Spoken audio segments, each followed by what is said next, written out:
All right, everybody, welcome back to the Millennial Sales Podcast. This is episode 228.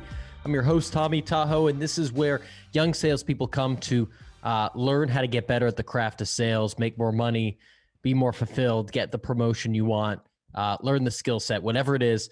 You've come to the right place. Really excited about today's episode, really excited about everything going on in the sales world. Let's give just a quick shout out to the sponsors and then we'll get to the good stuff. First sponsor, want to shout out Gong.io. I love Gong so much that I went to work there. The number one revenue intelligence platform. It is irresponsible for a CRO to not have Gong, whether you are a small startup, whether you're an enterprise company, anywhere in between. It will help you know more about your people, your competitors, and your deals. Go to gong.io or just DM me on LinkedIn. I'm Tom Alemo. I'll point you in the right direction. I'll answer questions for you, whatever it might be. So check them out. Also, postal.io. Shout out to them for helping to create meaningful experiences with customers in a world where there's just mass automation. They can really personalize things that you send to customers or prospects or partners, like something from the brewery across town or the florist right on your local street corner. It's very cool. I personally use them for the handwritten notes that you could actually type out. So my terrible handwriting doesn't show up when I send it to customers or to podcast guests. So shout out to them. Anyone that goes to Apple Podcasts in the next month or so and leaves a 5-star review for the show, they will get a free gift card from Postal. So you could definitely check them out that way or go to postal.io. Okay. For this week's episode, or for today's episode, I've got Annie Pattinson. She is a corporate SDR in the UK for outreach. We talk about a few things. We talk about creative selling. We get tactical on how she uses video, how she uses LinkedIn in her prospecting. We get silly at times. We talk about personal development. We talk about sales as a creative act. We cover the whole gamut. I really enjoyed meeting Annie, really enjoyed what she had to say, and there's no doubt and there's no reason left behind of why she has not missed a month in all of her time at outreach. So let's just get straight into my conversation with Annie Pattinson. Let's go.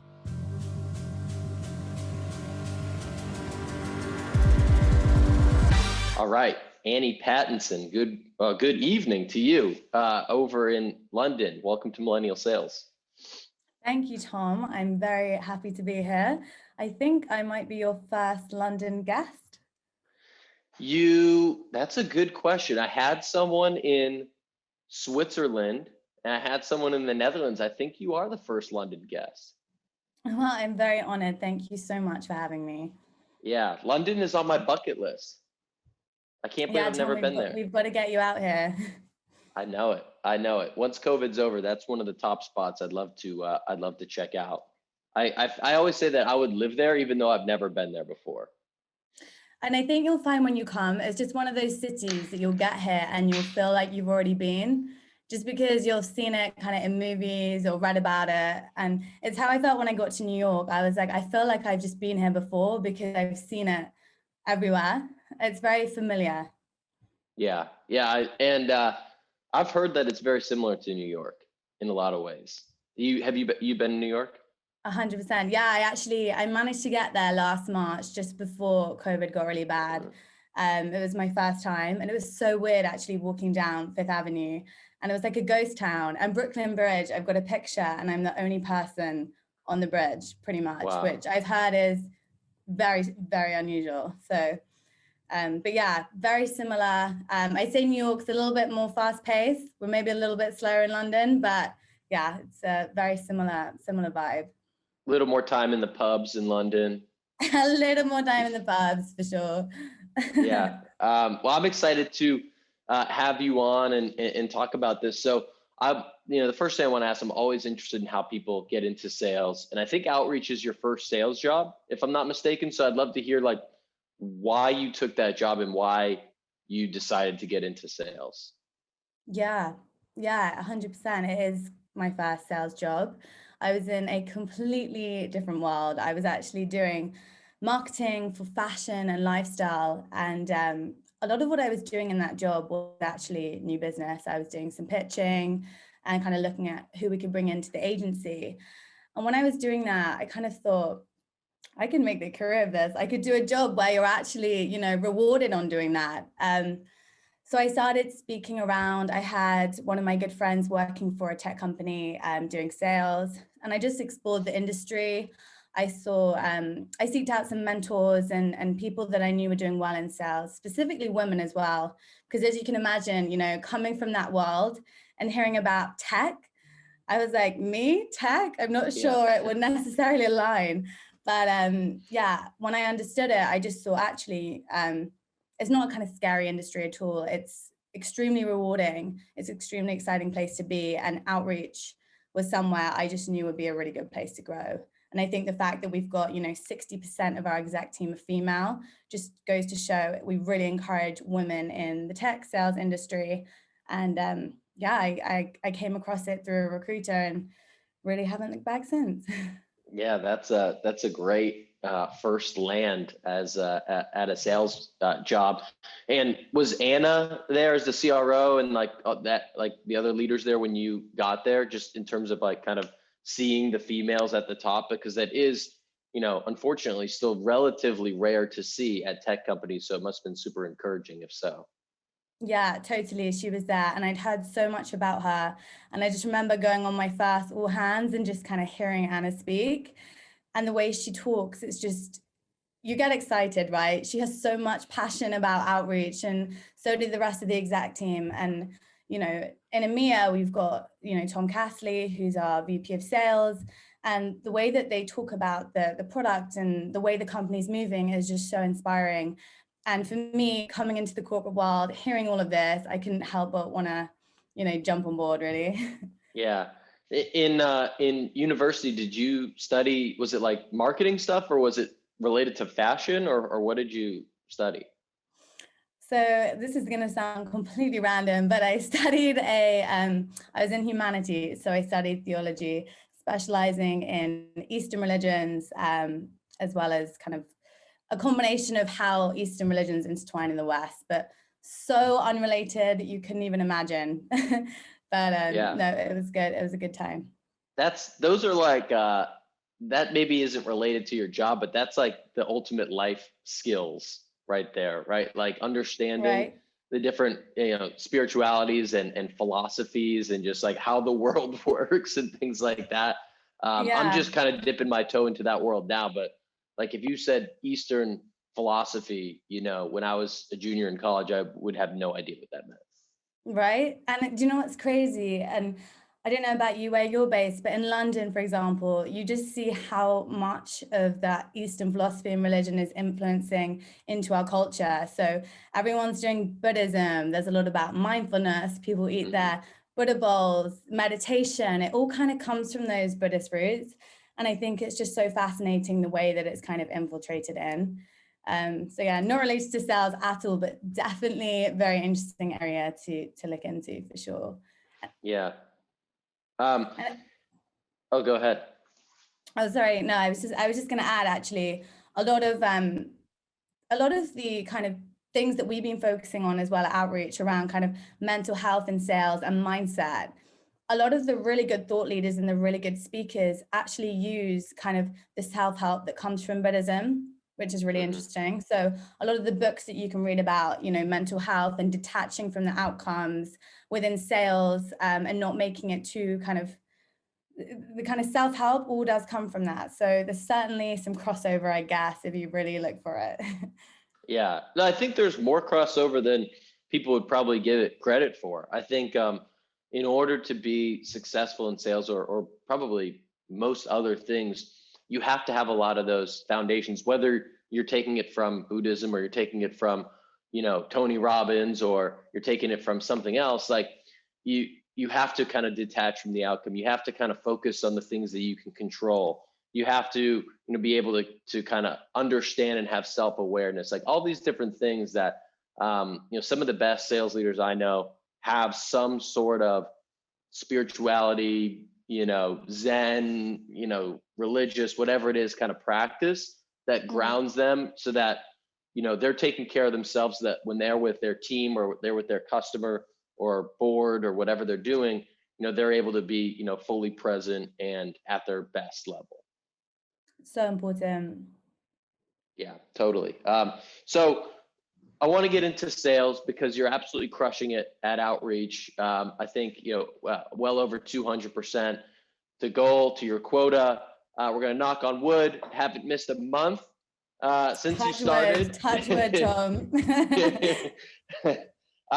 But absolutely killing it. So, and you mentioned, one of the things that I think you're doing differently than maybe other folks, or kind of thinking outside the box, is like what you're calling creative selling.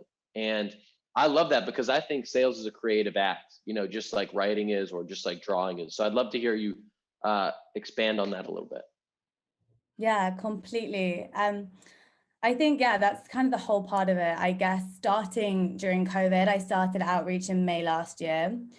So everyone was working remote, and all of my prospects, I realized, their inboxes are full to the brim because no one's meeting in person. It's all on email. No one's able to call offices, so their mobile phones are blowing up.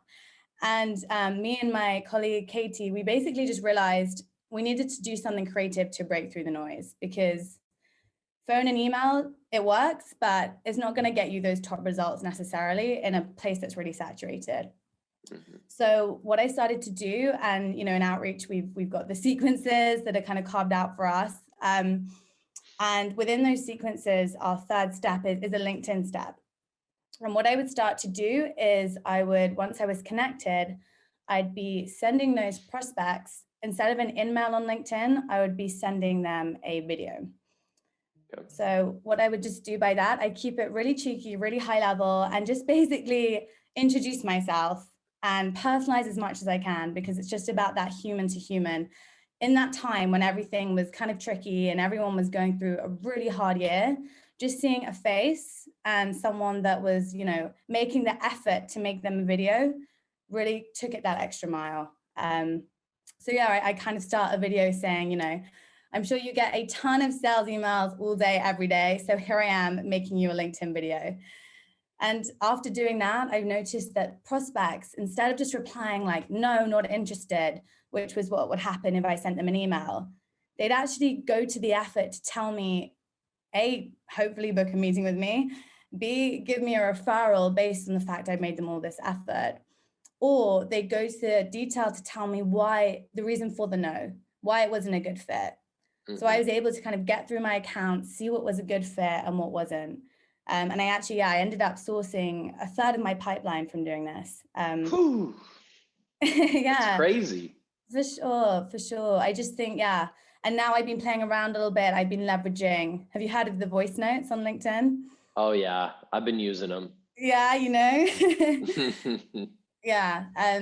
So that's almost like, I love it. It's like a modern voicemail, and you can play around with it. You can leave them a voice note on LinkedIn telling them you've left them a voicemail on their phone, or you can say, hey, I sent you this email, or, it's just about being creative with the process, because everyone can send a personalized email. Not everyone's going to take the time to make a personalized video, and that's what's going to book you the meetings. And to be honest, that's a lot of how I've seen my success, and how we're scaling this social selling throughout outreach. And we've been driving results. So definitely would recommend. And if there's anyone listening that would like to talk about it further, then please just reach out on LinkedIn, because I'd be more than happy to talk about it.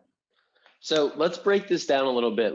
Just for the SDRs out there that are listening, some people might be already familiar. They might be sending videos, but let's just say for the person that's not, right? Like you're almost speaking a foreign language to them. They're just cold calling all day long. So you go into LinkedIn, you add them. When you add them, I'm going to get very tactical for a minute, if that's okay. Go on. Do you put a message when you add them, or you just like connect with anyone that's in your sequence? Sure. So when I connect, I don't know why, but this seems to work. I'll say, for example, hi, Tom, would love to connect, ! Don't ask me why. It works. The exclamation is what does it. It's the exclamation that gets people. And typically I send my requests in the afternoon, evening. I think it's like social media, you know, people just tend to be more active in the evenings after work. Once I'm connected with them, I'll always wait a couple days. No one likes someone that connects and sells. Yep. And a couple days later, that's when I will send them my video, and you can record it from your phone. You can record it from your laptop, whatever you'd like to do and whatever's comfortable for you. And you can upload it to your messages. And then the prospect never has to leave LinkedIn, which I think is really important. There are some amazing tools out there like Vidyard, which sends video through email. Personally, I leverage LinkedIn purely just because I haven't necessarily tried Vidyard yet. And for the people that their minds are blown right now, do you use another like video provider like to get in there, or is it just like from your phone or from your laptop? Like you don't need your company to like buy you something to do this. Is that right? Yeah, of course. So personally, I'm using a Mac, and I will use my photo booth, which comes with Mac. Are you familiar with that? Yeah. Yeah. So I record it on there. I know my colleague Katie, when she was doing videos, she just literally use her phone and be recording it straight from LinkedIn. You can just press the video and do it live. Now she's got a great memory. My memory is not so good, so I needed to do a practice. But yeah, you can use, if you've got a Mac, you can use Photo Booth. If you've got a PC, I know there are other things out there that can let you record, which your company don't need to buy you. They are free. And then you're just uploading it straight onto LinkedIn. I love it. And my last question on this is, someone doesn't answer the video. Yeah. And I'm sure you're emailing them and you're calling them and all that good stuff. What's your follow-up to that if they don't respond? Or do you just leave it?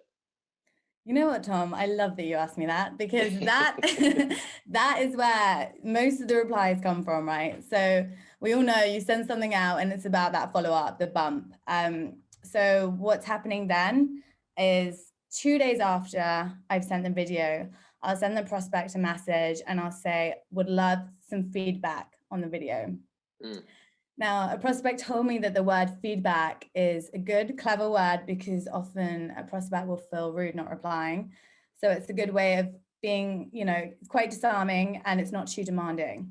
And typically that's when I get most of my replies and I book most of my meetings. Boom. So if we recap it, it's the third step. You're adding them, would love to connect, wait a few days, send the video. It's quick. It's cheeky, as you'd say. I don't really necessarily 100% know what that means, but you're kind of like being fun with it is how I take it. Keeping it casual. No response. Couple days later, love some feedback on it. You're obviously hitting them on other channels. And then that's how you book, $10 million of pipeline in a week. $10 million, Tom. Wow. Yes, you know what? That's a good recap. And cheeky, you've nailed it. Just be fun, smile, have energy, be someone that they'd want to take a meeting with. I think that's the key to all of this. Yeah, I love it. And then I want to pivot to some of the personal development that you do. So you're telling me a little bit about how you kind of go back to the calls that you've had on Tuesdays and Thursdays, and some of the things that you do to work on up leveling yourself. So I'd love to hear on that as well. Yeah, definitely. So obviously, we talked about when I started, I'd had no sales experience. I was new to the corporate world. So realized quite quickly in outreach, fast growth, need to get up to speed pretty quickly. And when I started doing my cold calls, as I'm sure a lot of other SDRs will have, you might have some great ones, you're going to have some absolute horrors, right? We all do. And you quickly realize that sales is going to be a bit of a wave that you're going to be riding on. And what I realized was actually, if I was to, as cringe and cheesy as it sounds, be able to control the smaller side of things, right? So just little things every day to try and make myself that 1% better, then that was going to have a huge impact later on my cold calls. So what I would do is I would go back into Gong, there you go, and I would, and I would listen to the bad cold calls. Sometimes they're good, but I'd firstly kind of want to figure out the bad ones. And I was quite disciplined. I do it twice a week on a Tuesday and a Thursday. I still do. And I would play the call on Gong. And when the prospect asked me a question or the prospect said something, I would pause it. I then write down on a piece of paper how I think now I should respond, or what I would say, or the question that I'd then ask. And then I would play it and I'd hear what I said in reality. And by doing this twice a week, you realize that you can really break those bad habits. So I have this really bad habit where I would use loads of different filler words, or I'd say things like, 100%. I'd always be like 100%. And it was just a really good way of ironing these problems out and training myself. And I've spoken to other SDRs on the team, in my team, and they've implemented this kind of self-development, and it's really, really improved their results and their call conversion. So definitely it's not always about, picking up the phones and doing the emails and the videos. It's about the stuff on the back end. Little things like that is going to help you become that top performer. Yeah, and there's two ways to hit your goals, right? You increase the quantity, right? The amount that you're sending out, and then you increase the quality. And this is working on the quality of your next call and your next email by doing that. And I love that you were mentioning that you would pause when it was your turn to speak on the call. You'd be like, this is what I would say. I would say this. And then you hear yourself and what you said, and you're, oh man, I can't believe I said 100% again, or whatever it was, Yeah. I think that's great to have the discipline that you're doing that twice a week, and then that you're also really taking it seriously and trying to find those little areas that you can continue to improve. Yeah. I was about to say 100%. I haven't ironed it out that much, have I? That was perfect. I got to ask before, I know we're getting close on time, but I always have to know whether it's, outside of outreach. So like other ways that you're working on personal development, or things you're interested in, like whether it's, books, podcasts, YouTube videos, people that you follow on Instagram that, inspire you, anything that you've been, that has impacted you, or that you've been binging on recently, or anything interesting. I'd love to hear it. Of course. Well, one that's, sales related, a book that actually I'd say transformed the way I sell was a book called Gap Selling by Keenan. Have you read it? I have. Yeah. That's good. It just kind of really put everything into perspective for me. And especially when you're talking to those people that are C-suite, or you're speaking to the VPs, and it just really helped me understand what they're looking for and how to speak in their language, identifying with your prospects where they are now and where it is that we can get them to in the next 6 months. So doing that time traveling, because my VP, Tom Cassidy, is, a big kind of preacher on this, and he trains us really well, also with the influence of kind of Skip Miller too. But it's just about, they're not going to be focused in the present. They're going to always be looking forward, right? So it just kind of helped me understand that, and it really compounded that knowledge. So I'd say that book is something that I recommend any salesperson to read. I wish I read it earlier in my career, to be honest, because it really was a bit of a light bulb moment when I got through it. I think also something that's so important, and something that I definitely started doing more and more of, especially working at home. And it sometimes becomes a little bit harder to have that separation between work and play, especially when you're sat in your room doing cold calls and you're not around your friends, having a bit of a laugh.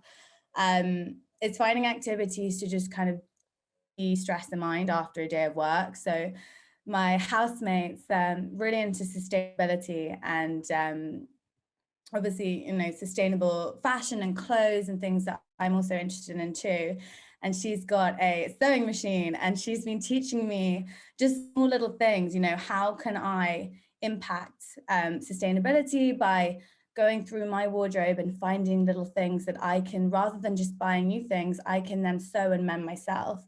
So we'll be together and we'll be doing sewing and trying to, recycle our clothes and be more sustainable.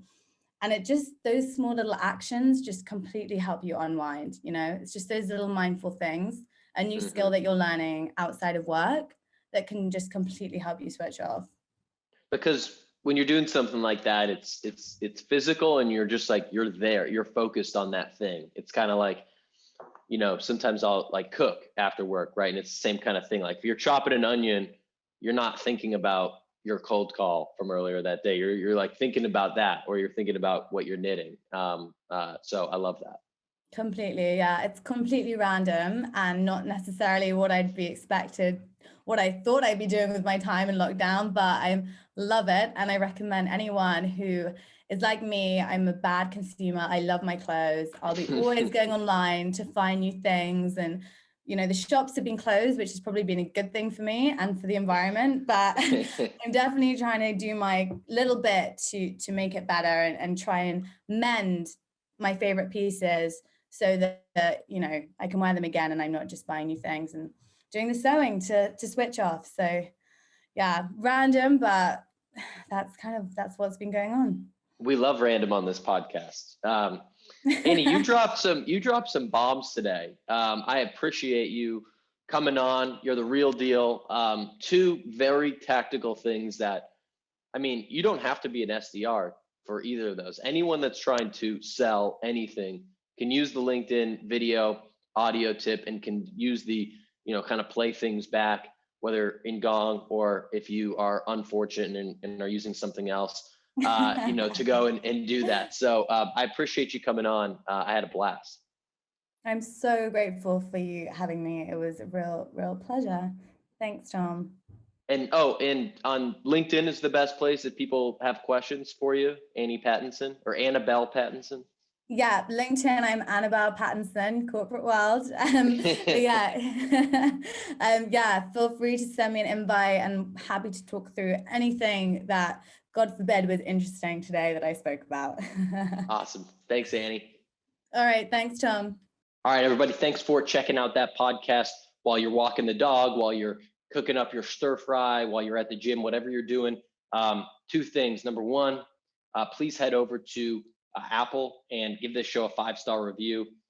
Send that to me on LinkedIn and I'll give you a free Starbucks gift card. Would really appreciate it. That's what helps this show to grow. Should only take you a minute. And second, one more shout out to our sponsors, Gong and Postal. Please give those folks a shout out. Hit them up on LinkedIn. Check out their websites. They can do wonders for your business. That's all I got for you today.